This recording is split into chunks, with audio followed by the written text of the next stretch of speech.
everyone, I'm Becky. And I'm Sarah. And we're doing Bickering Book Reviews. Today we are talking about The House in the Cerulean Sea by T.J. Klune, which was strongly recommended by a friend of ours.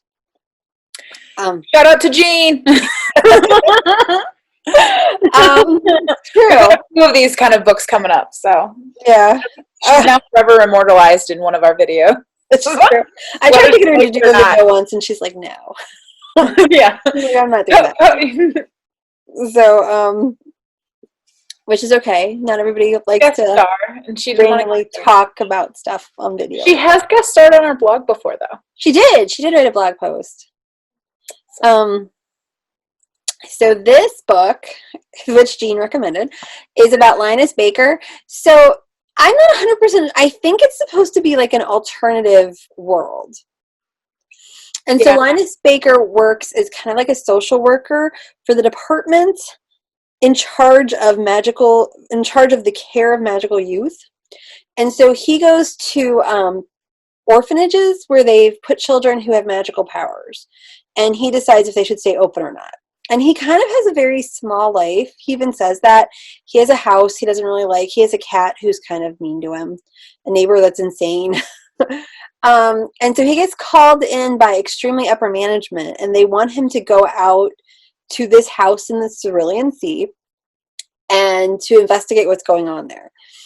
And so he's like, he's going to be for a month. And he's like, okay, weird, but okay. So he packs up and he takes his cat, the mean one, out to this house on the Cerulean Sea. And it's being run by Mr. Parnassus. And he has all these children that he's taking care of. There's a girl that's a gnome named Talia. And she has a beard, because all gnomes have beards, even though she's a girl. There was Fee, who was a wood sprite.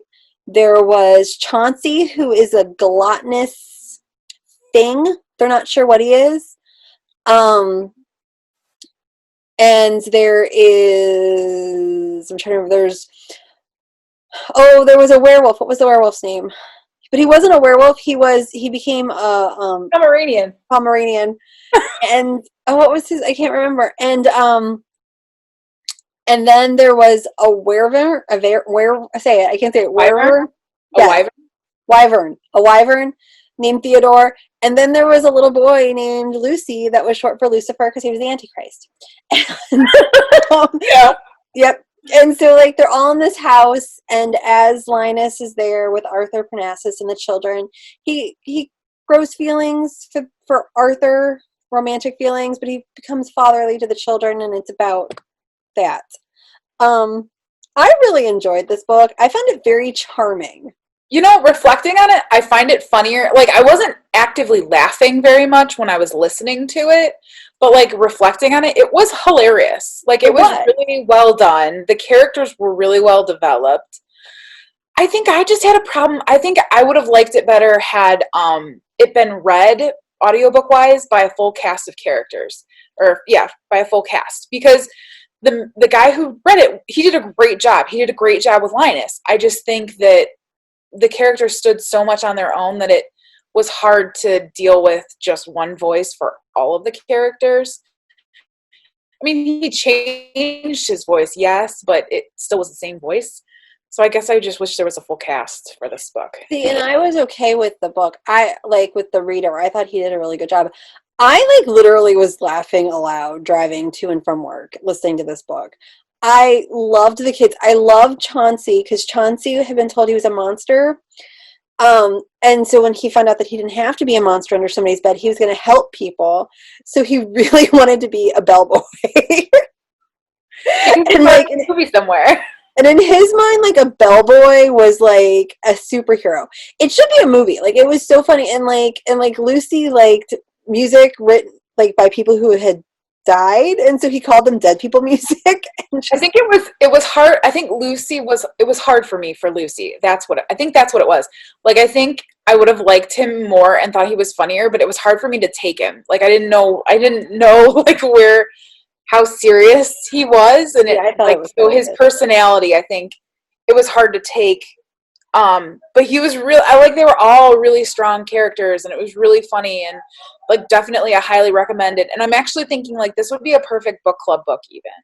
This would be a great book club book, and I also was like, this would be a great Alex Award book.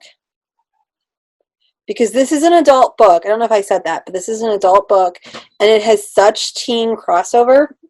It also would be, and this is a Netflix movie. They should make this for Netflix. It was entertaining, and I found it charming. I liked how Linus like slowly came into his own and started to question things. I loved the kids. The kids were hilarious. I liked Mr. Parnassus. I just enjoyed the whole book. Well, and I liked when they went to town. Like I think that was my favorite scene when the kids went to town. Yes. So yeah, you could definitely make episodes out of this. You could lengthen it up and turn it into a TV show, I think. Yeah. Good. Yeah, I don't think there's really much more to say about this book. I mean, I recommend it definitely. So we'll rate it. Okay. So our rating system starts up with 5 unicorns. Go down to 2 unicorns. If you don't like it, it's a horse. So while I was reading it, I was at a 3, but the more that I reflect on it and we talk about it, I'm up to a 4. Like, because I'm definitely going to recommend it. I think I'm going to have my book club read it. So 4.